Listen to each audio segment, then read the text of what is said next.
ราะดินเลนละลายไปกับฝนแนวเขื่อนไม้ไผ่จึงไม่ใช่คำตอบ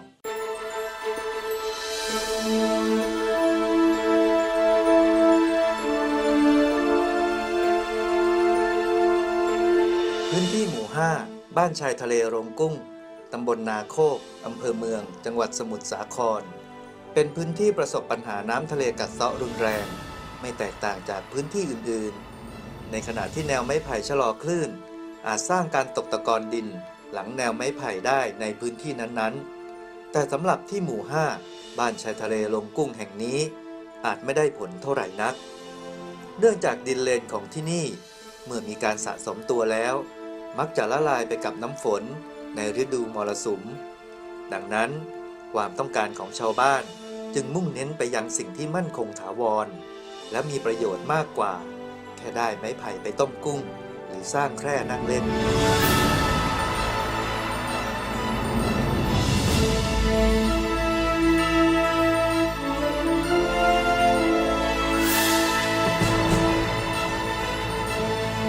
คือจริงๆแล้วเนี่ยคือชนบทที่หมู่บ้านผมเนี่ยมันจะเป็นลักษณะว่ามันมีผลกระทบการรุนแรงของคลื่นและลมคือธรรมชาติของมันเนี่ยเราไม่สามารถที่จะยึดหยุ่นมันอยู่ได้ถ้าเดือน4เดือน5เนี่ยรับรองเลยว่าขึ้นหลังคาบ้านเนี่ยดูกำแพงเหมือนกันเลยเราไม่สามารถจะเอามันอยู่ได้เพราะว่าตรงนี้เป็นอ่าวกอไก่เพราะตรงเนี้ยลักษณะว่าพื้นที่มันเป็นอ่าวไก่ช่วงรับเป็นแอ่งกระทะพอดีลมอย่าเป็นลมบายลมอะไรมาลมตอนออกมาเราจะโดนทันทีแล้วเขตพื้นที่ตรงนี้มันไม่ใช่ดินทรายมันเป็นดินเลนเนี่ยพอเวลาเดือนอ้ายเดือนยี่เนี่ยเวลาเดือนอ้ายเดือนยี่เนี่ยจะมีขี้เลนขึ้นมาก็จะสูงขึ้นมาก็บอกว่าเนี่ยดินเลนมันเกิดแล้วนะที่จริงไม่เกิด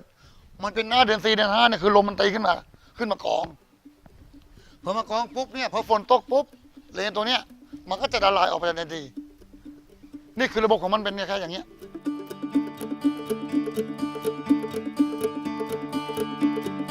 ชายทะเลโรงกุ้งนั้น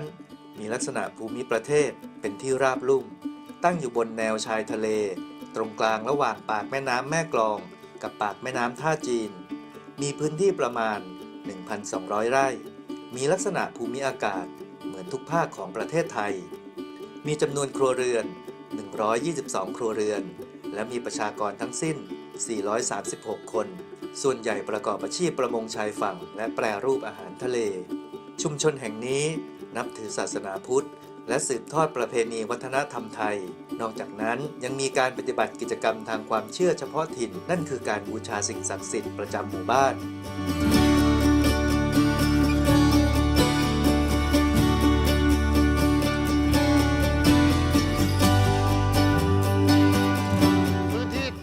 ที่ปลาทะเลเนี่ยสมัยก่อนตรงเนี้ยมันจะเป็นคือออกไปกิโลครึ่งประมาณกิโลครึ่งคือเป็นชุมชนของหมู่บ้านแล้วสมัยก่อนเนี่ยมันจะมีพวกเปลือกหอยอะพวกเรียกกระซข้าวอะในเมื่อปลาทะเลเราพังมาขนาดนี้คือเราหนีสุดตัวแล้วกิโลครึ่งเนี่ยคือเราหนีมาจากเราชนที่ของกรมไม้แล้วกรมไม้เหลือพื้นที่เราแค่7 ไร่เนี่ยถ้ากรมไม้บอกว่าไม่อยู่เนี่ยคือพวกผมต้องย้ายพื้นที่ถ้ามาอยู่ที่กรมไม้ก็ต้องเข้าวัดบอกว่า40 ไร่ต้องหยุดก่อนชาวบ้านผมกันรู้ให้แล้วครับคุณต้องหยุดแค่นี้ถ้าคุณเข้าไปถือว่าค่าเช่าปีละ100 บาทวัดเขาจัดให้แต่ตอนนี้เด็กรุ่นหลังไม่มีที่อยู่แล้วเราก็เลยจำเป็นที่จะต้องมายันตรงนี้ให้อยู่เพื่อให้ไอ้7 ไร่ตรงนี้มันพยุงอยู่ไว้ก่อนนี่แนวที่นี้อบตเขาทำนี่อบตเขาทำให้ครับปีหนึ่งให้งบ1 ล้านบาทต่อหมู่บ้านหนึ่งให้1 ล้านบาท1 ล้านบาทเนี่ยเขาจะบอกเลยว่าปีนี้คุณต้องการอะไรชาวบ้านจะต้องยกมือ1ถนน2น้ำประปา3เขื่อนแต่ว่าสิ่งที่สำคัญคือเราให้เขื่อนนี้ก่อนอบตจะเสริมทุกปีละ1.80 นี่คือเสริมอยู่ที่เหลือทุนมากก็ทำถนนแล้วก็ทอดน้ำประปาเนี่ยอบตเขาบอกว่าเมื่องบปี1 ล้านบาทเนี่ยไม่สามารถที่เอาเงินตรงนี้ไปกองในทะเลได้เราจำเป็นต้องหาเงินก้อนนี้จากหน่วยงานที่เกี่ยวข้อง ช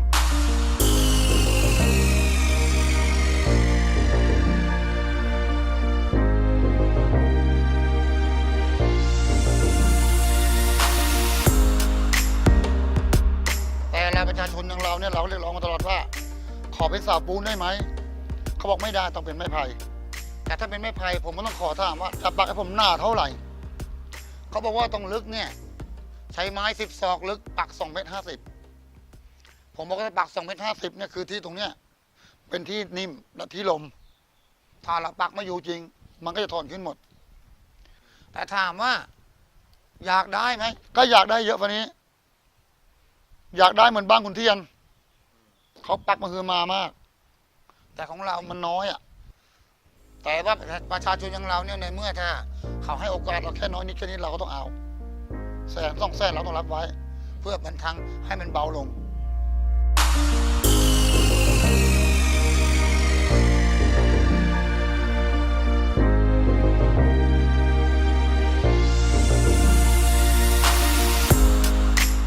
แรกๆเนี่ยมีการต่อต้านนิดหน่อยเพราะแรกๆเนี่ยหมายความว่าไม้ไผ่ที่มาเนี่ยคือผู้นำชุมชนทั้งหมดเนี่ยจะไม่รู้เลยว่ามันมาอย่างไงจู่ๆมันลงมาถามอ้าวตำนานผู้ใหญ่ครับไม้ไผ่มายังไงคือตอบไม่รู้ถ้ามาทางพวกมุกไม้ไผ่อะไรคือเราก็ตอบชุมชนไม่ถูกจู่ๆมาบอกว่าไม้ไผ่จะลงปักที่นี่1.5 กิโลงบประมาณ8 ล้านบาทแล้วก็มาจองอาคารที่ลงว่าจะลงที่วัดก็มาแนะนำพวกผมชุมชนขอพวกนำชุมชนเนี่ยว่าจะเอาไม้มาลงที่วัดเนี่ยให้ลำระบาดให้ดูแลส่วนชาวบ้านเนี่ยก็ไม่ต้องไว้ไว้ถือผู้นำชุมชนรับผิดชอบว่าเขามาทำความดีให้หมู่บ้านเราเขาก็จากไปและไอ้ไม้ที่ลงที่หน้าวัดก็ไม่ลงก็ไปลงที่หมู่อื่นเหมือนมาบอกว่าให้เราเปิดทางให้เขาทำงานนี่คือเราไม่อยากจะทำงานอย่างนี้เพราะเราตอบสังคมไม่ได้เพราะถ้าเราเป็นผู้นำชุมชนถ้าเราไปรับผิดชอบคำพูดมาแล้วปุ๊บเนี่ยถ้าเราไปทำแล้วเราไปทำกับเขาเนี่ยชาวบ้านมาถามว่าเองทำยังไงเราก็ตอบไม่ได้อ้าวเห็นแม่เห็นไปรับรู้กันยังดีเขาก็เลยว่าเรามีส่วนได้ส่วนเสียกับตรงนี้แต่เราไม่มีส่วนได้ส่วนเสียเพราะเราถือว่าเราอยู่ฝ่ายอบต.นายกผู้ใหญ่กำนันเราอยู่คือลูกน้องผู้นำเราให้ความร่วมมือตลอดแต่ถามว่าหน่วยรัฐที่มาทำงานเนี่ยเราขัดข้องมันเราไม่ขัดข้องแต่ขอให้บอกรายละเอียดว่าคุณมาจากไหนปักแล้วได้อะไรผ่านใครแต่บางครั้งมาเราไม่ค่อยรู้แต่มาช่วงหลังเนี่ยผมเริ่มมีส่วนรู้แล้วคือไปประชุมกับท่านอาจารย์ดุสิต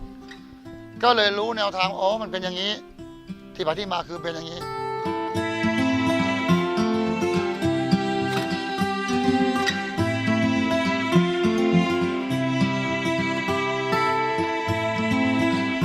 ตัวนี้ปักมา2 ปีครับถามว่าได้ประโยชน์ไหมบางคนก็บอกว่าโลกเกะกะบางคนบอกว่าดี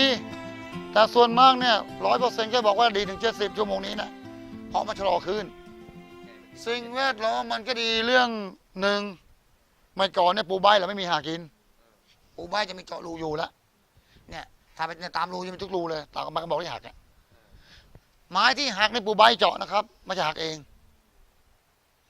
ไม้ทุกต้นที่หักนี่คือปูใบมันจะเจาะรูก่อนพอเจาะรูเข้าไปปั๊บเนี่ยไม้มันจะโยกทันทีหักถ้าปูใบไม่เจาะไม่มีการหักแล้วอย่างหนึ่งมันมีหอยแมงภู่เกาะแล้วแมงภู่เลก็เข้ามาซุกซ่อนชาวบ้านก็เริ่มมีการเอาล้อไปวางก็มีโซนได้ขึ้นมาไม้พายที่หักมาชาวบ้านก็เก็บไปทำต้มกุ้งต้มอะไรได้เพราะชีวิตชาวประมงที่นี่คือออกทะเลต้มกุ้งอยู่แล้วบางคนก็เอาไม้มาปลูกบ้านทำร้านนั่งเล่นนี่คือสิ่งที่มันหลุดออกมาจากตรงนั้นก็มีประโยชน์แค่ยืดหยุ่นแค่ตรงนี้แต่ถามว่าถ้าว่าดีไหมผมถือว่ามันก็ชะลอความรุนแรงได้ครับไอ้คนที่อยู่ส่วนไหนเขาบอกว่าไม่ดีทำไมไม่ทำถนนล่ะไอ้คนอยู่ทะเลบอกอ้าวก็ทำทางนู้นแล้วทางบ้านผมล่ะมันก็เลยเป็น2 มาตรฐานอยู่พอ2 มาตรฐานปุ๊บเนี่ยชาวบ้านก็เลยลงมติเลยว่างั้นเอาอย่างนี้ถ้ามีโครงการอะไรมาเราแลกเปลี่ยนกันความคิดกันถ้าสวนถนนมาซิกถนนเขาจะไม่ค่อยขัดยกมือเลยคุณเอาไปเลยครับถนนผมไม่ขัดถ้าไม่พายเลือกเคลื่อนมาซิกไหนเขาก็ยกมือให้เขาเล็งเห็นเหมือนกันว่ามันจำเป็นจริงๆ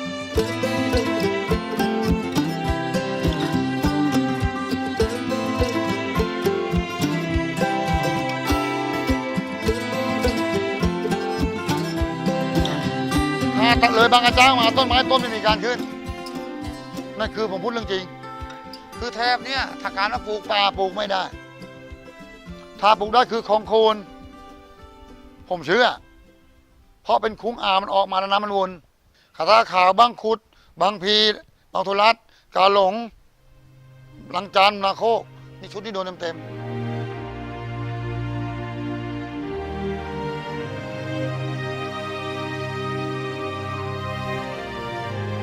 ชุมชนชายทะเลบ้านโรงกุ้งคือเสียงสะท้อนการแก้ไขปัญหาน้ำกัดเซาะชายฝั่งที่ยังไม่ประสบผลสำเร็จเท่าไหร่นักทั้งจากวิธีการแก้ไขปัญหาและวิธีการสื่อสารกับชาวบ้านในพื้นที่แต่สิ่งที่มีข้อมูลแน่ชัดนั่นคือรูปแบบการแก้ปัญหาที่จำเป็นต้องมีทางเลือกอย่างอื่นนอกเหนือจากกำแพงไม้ไผ่เพียงอย่างเดียวอย่างไรก็ตามสิ่งสำคัญคือความตระหนักรู้ในปัญหาร่วมกันของชาวบ้านที่จะสะท้อนข้อมูลชุมชนที่ถูกต้องหลากหลายเพื่อนำไปสู่วิธีการแก้ปัญหาที่ยั่งยืนต่อไป